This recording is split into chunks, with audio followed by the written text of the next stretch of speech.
बिस्मिल्लाहिर्रहमानिर्रहीम सल्लल्लाहु अला हबीबिही मुहम्मदिन व आलिही व सहबिही वसल्लम। अस्सलामु अलैकुम।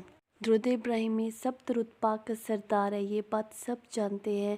दुरूद इब्राहिमी को अफजल तरीन दुरूद पाक करार दिया गया है। आप सल्लल्लाहु अलैहि वसल्लम ने भी इस दुरूद पाक को बहुत अफजल करार दिया है और ये दुरूद पाक अफजल तरीन है और इस दुरूद पाक के बेइंतहा फ़ज़ाइल और बेइंतहा बरक़ात हैं। हम जब तक नमाज में इस दुरूद पाक को ना पढ़ें हमारी नमाज नामुकम्मल है। इस बात को पूरी दुनिया मानती है कि दुरूद इब्राहिमी से कोई दुरूद पाक नहीं मिलता। जब किसी इंसान का आखिरी वक्त होता है, उसकी रूह कब्ज़ होने वाली होती है, तो उस इंसान के आसपास के कोई भी उसका रिश्तेदार या उसका अपना अब्बू अम्मी या बहन भाई या उसकी अपनी औलाद बेटा बेटी या उसको कहते हैं जो फौत होने वाला इंसान होता है कि आप कलमा पढ़ लो, आखिरी वक्त है। बार बार उसके सामने यही कहते हैं कि आप कलमा पढ़ लो। बहुत से औलिया इस बात से मना करते हैं कि जो मरने वाला शख्स है उसको बार बार ये ना कहा जाए कि आप कलमा पढ़ लो, क्योंकि सारी ज़िंदगी वो अल्लाह ताला की इबादत में गुजार के जब उस इंसान का आखिरी वक्त होता है और जब उसको कहा जाए कि आप कलमा पढ़ लो और वो उस तकलीफ़ में आकर सिर्फ सर को ही हिला दे कि मैं नहीं पढ़ सकता, तो बस उसकी सारी ज़िंदगी की इबादत, उसकी सारी ज़िंदगी के अमाल ख़त्म हो जाएंगे। तो इस वजह से जो भी इंसान फौत होता है तो उसके आसपास के लोग उसको बार बार ये ना कहें कि कलमा पढ़ लो, कलमा पढ़ लो। अल्लाह ताला ने उसके नसीब में कलमा लिखा होगा तो बेशक वो ज़बान ना भी हिलाए तो दिल में ही भी कलमा पढ़ सकता है।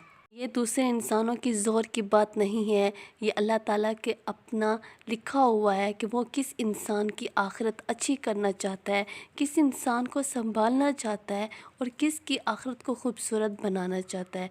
ये बात हम इंसानों की सोच से कई गुजरी है, लेकिन अल्लाह पाक बेहतर जानते हैं और वो बेहतर सोचते हैं। और इसी तरह दुरूद इब्राहिमी की सबसे बहुत खूबसूरत बात यही है कि वो हमारे मुश्किलों का हल का एक ज़रिया है। सब कुछ करने वाला अल्लाह पाक की ज़ात है। हमारे सारे मसले हल अल्लाह करता है, हमारी ज़िंदगी को आसान अल्लाह करता है, हमारे लिए रिज़्क़ के दरवाज़े अल्लाह पाक खोलता है।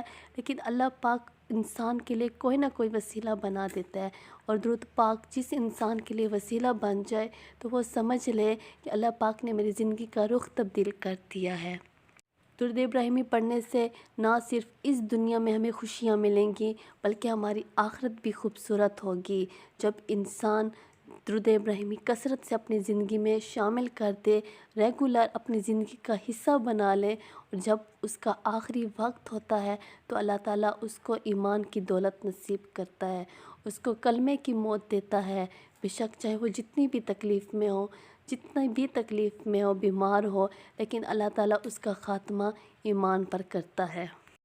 और सबसे दूसरी अच्छी बात कि दुरूद इब्राहिमी जो इंसान पढ़ता था उसका ख़ात्मा तो ईमान पर होगा, कलमे पर होगा और कब्र में भी उस इंसान को मट्टी नहीं खाएगी, उस इंसान के जिस्म को मट्टी नहीं खाएगी और हज़रत मोहम्मद सल्लल्लाहु अलैहि वसल्लम का नज़र करम उस इंसान पर होगा। हमारी कब्र में जब मुनकर नकीर हमारे लिए सवाल जवाब करने आएंगे तब भी हमारा दुरूद इब्राहिमी हमारा बहुत साथ देगा, हमारे लिए आसानी होगी। हम सवाल जवाब करते हुए भी हमारे लिए आसानी होगी।